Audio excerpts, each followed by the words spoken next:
This is a Rogue Media Network podcast. Do you ever have a story that you just can't get out of your head? One that you play the details of over and over with your friends? Well, you've come to the right place. I'm Claire. And I'm Susan. And this is Justice Pending, a weekly true crime podcast where we discuss tantalizing crimes with more questions than answers. For decades, the Colonial Parkway has been known for its beauty, a winding ribbon of road connecting Jamestown, Williamsburg, and Yorktown, Virginia. It's a place for scenic drives and for couples to pull off, talk, kiss, and dream.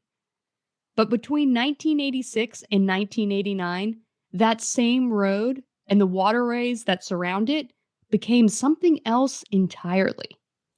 A hunting ground, a place where young people vanished, where cars were left behind with their doors open and keys still inside, where bodies appeared near rivers or never appeared at all. For nearly 40 years, families waited and wondered. They feared the killer was still out there. And then, finally, science caught up. Welcome back to another episode of Justice Pending. I'm Claire.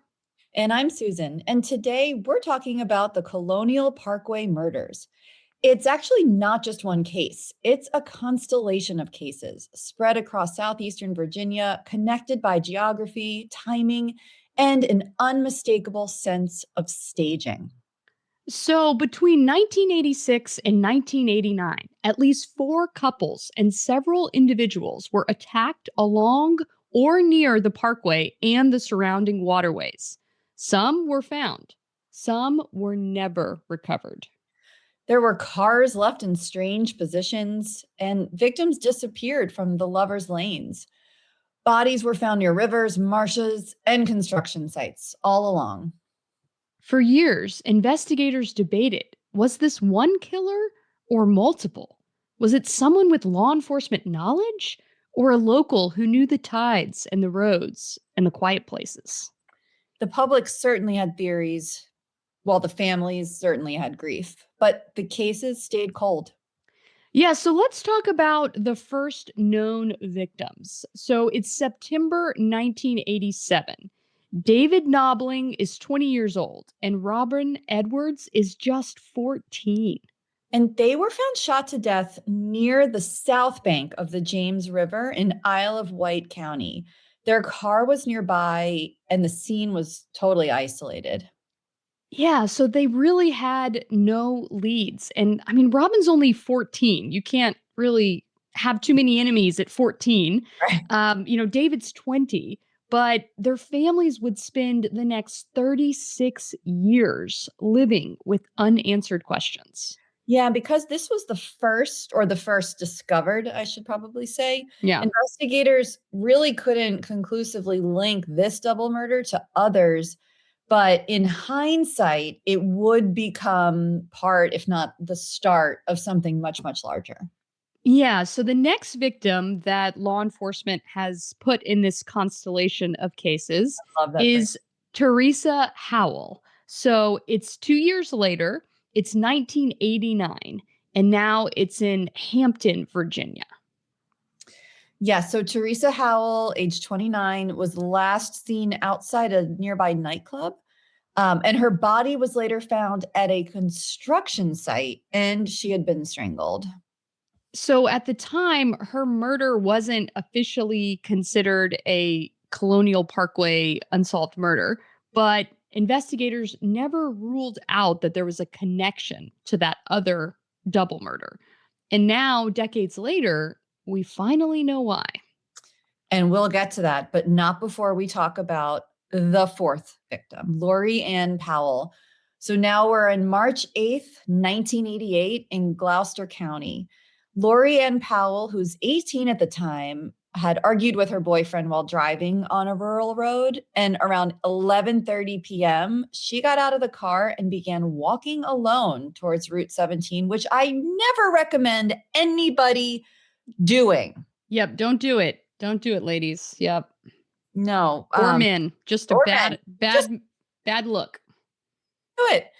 And nearly a month later, her body surfaces. She's found near the Elizabeth River, or in the Elizabeth River, rather, and had been sexually assaulted and stabbed repeatedly.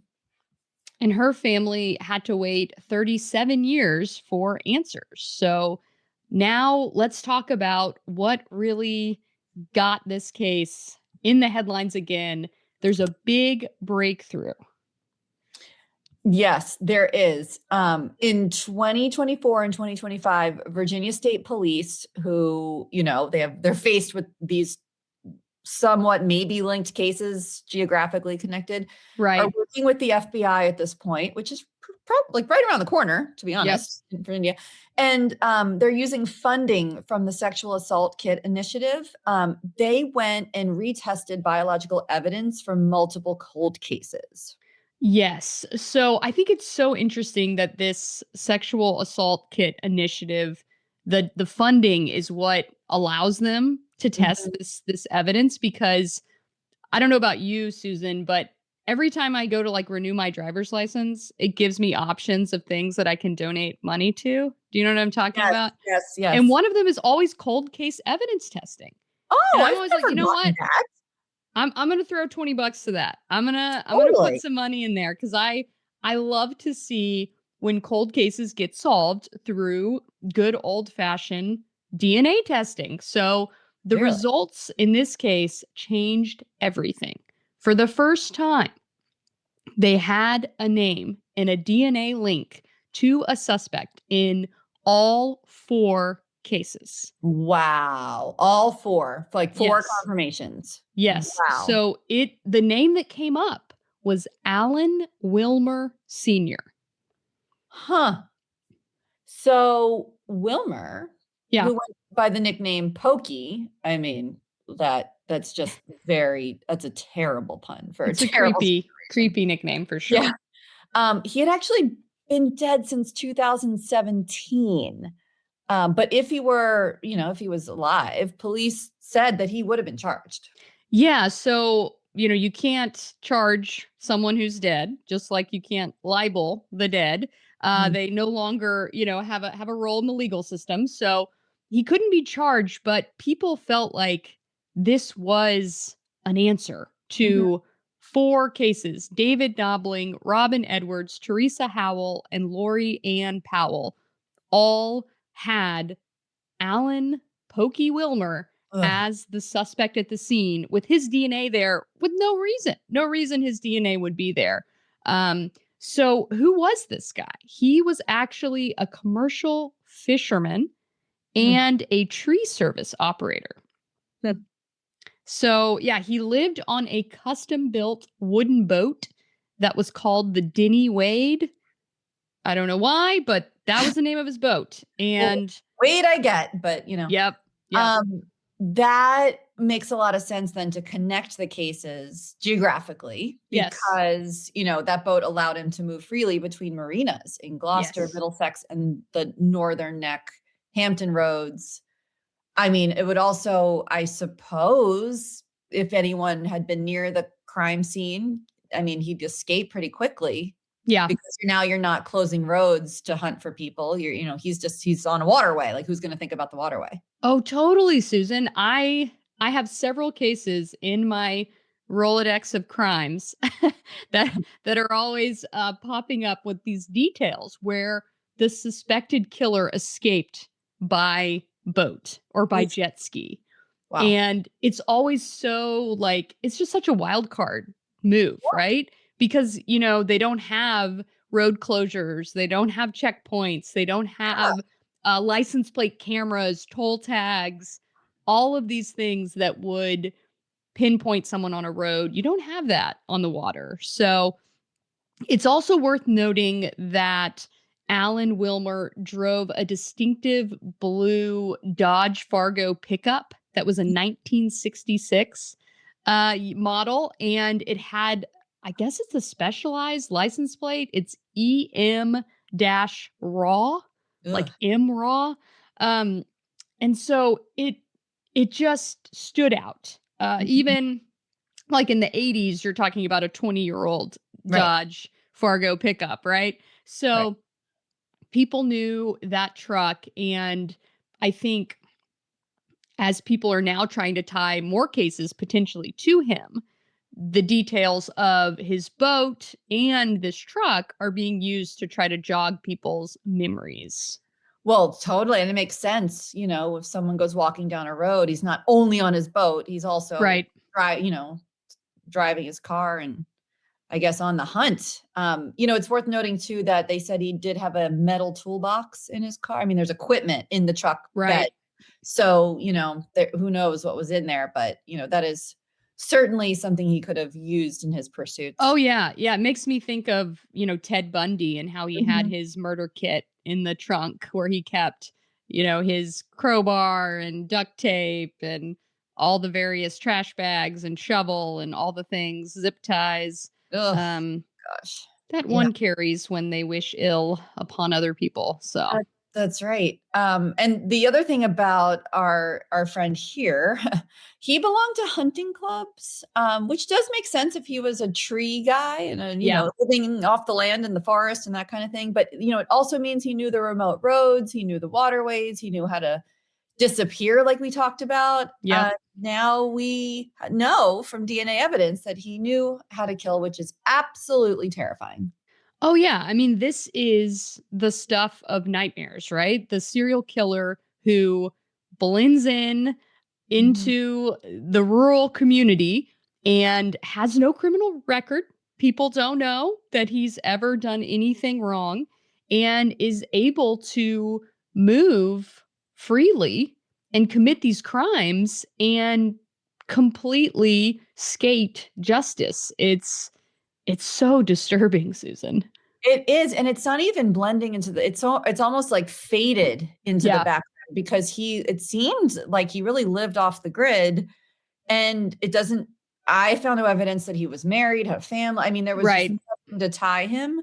And it is interesting that he died so many years later, but there's just this very small stretch of crimes and only 4. And as you said, I think I would suspect he didn't stop after that short brief time. We could have moved on. Like these are just the ones that they've been able to tie him with DNA evidence that's been tested. So yeah, you have to wonder if there are other cold cases out there or they don't have the funding yet to run the DNA test again and see if something comes up with new technology or, maybe he was more careful in those situations, wore gloves, did other things to conceal his DNA.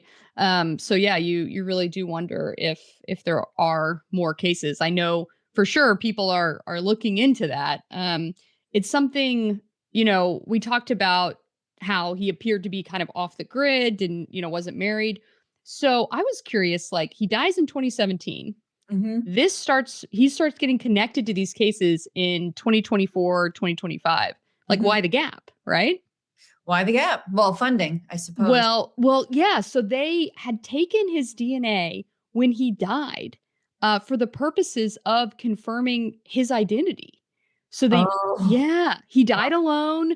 They weren't 100% sure who he was. And so his DNA is actually taken at that time. And then other steps are done to confirm who he is, property records, driver's license, all the things, his car, registration. And they say, okay, this unknown DNA, this unknown body is Alan Wilmer Sr., right? And so then someone down the road decides we should enter this DNA into a national database and see if it comes up for any crimes because they had no reason to, but he's dead, so they don't need a warrant, right? Right.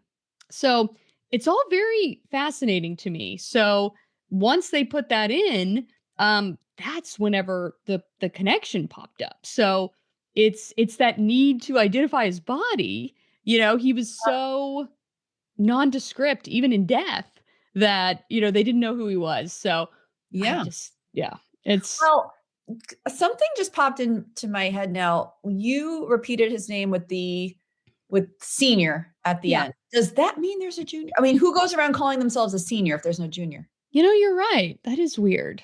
I couldn't find where he had where he had a family or yeah. children. Maybe he does out there somewhere. Yeah, that's surprising actually. Yeah, that's the way I saw it reported Yeah. in various local media in Virginia. I That's mean, what can that you they just add if you're the only one with that name, you just add senior to your name like that? I guess, So right? I funny, I right? guess everyone's a senior when Declare it's Santamon Senior. hello. Yeah, that's interesting. That does It'd just be interesting if there was a son out there that, right. he was just estranged, which I would want to be estranged. If I was Yeah. the mother, I'd certainly want him estranged from the son. Yeah, So, so Wilmer's family has said that they had no idea that he was a killer. They learned about his connection to these unsolved murders the same way as everybody else oh from god, the DNA hit wow. so many years later. And yeah, What a thing to wake up to one day. What a thing to totally. learn. Totally. So, I mean, let's talk about the victims in this case. The families finally were able to learn who killed their loved ones. It was 37 years in the making for Cindy Kirchner, but she finally found out who killed her sister, Lori. She described her as bold, spontaneous, fearless. She said that Lori believed in living every moment as if it mattered because to her, it did. Yeah, and the Nobbling and Edward families, they too said for decades they lived in a vacuum of not knowing and really truly afraid that the killer would strike again, which is not beyond the realm in this case. And Right. now at least they have some solace in knowing that he's dead and cannot.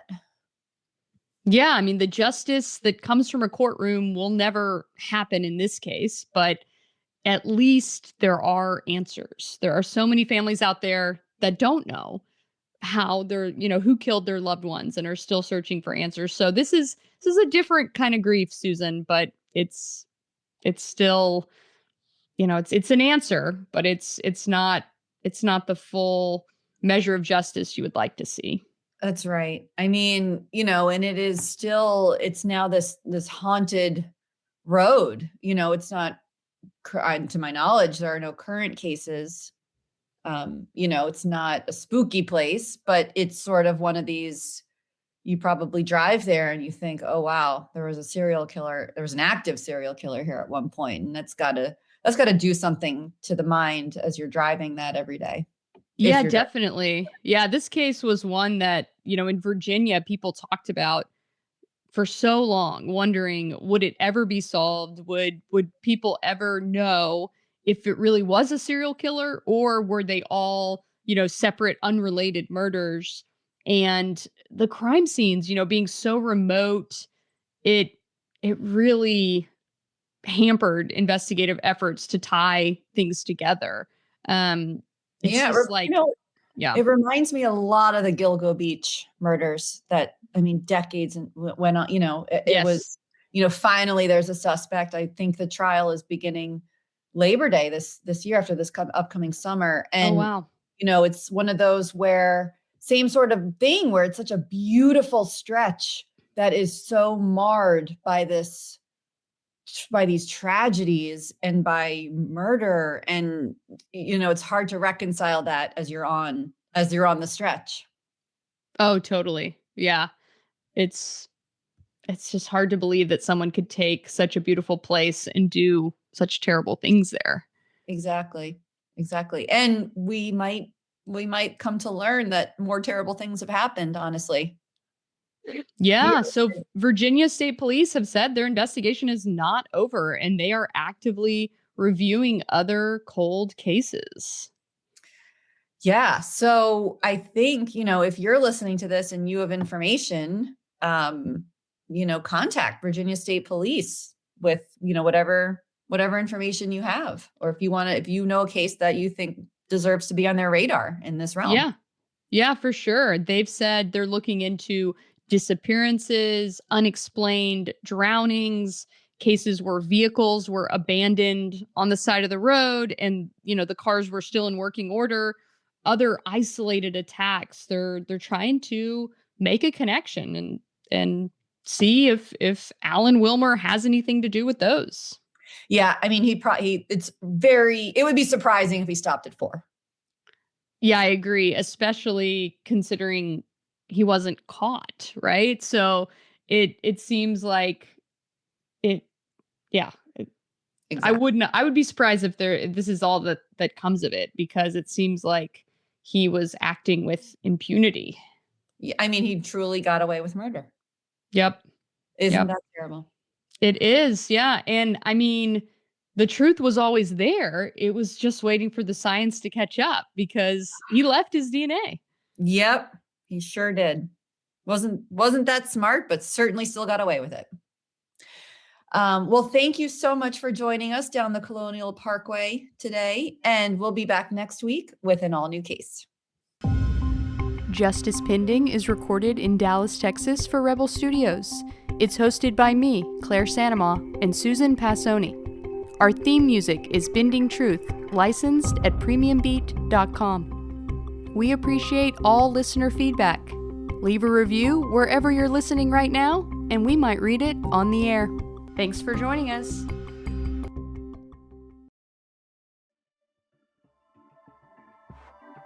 This has been a Rogue Media Network production.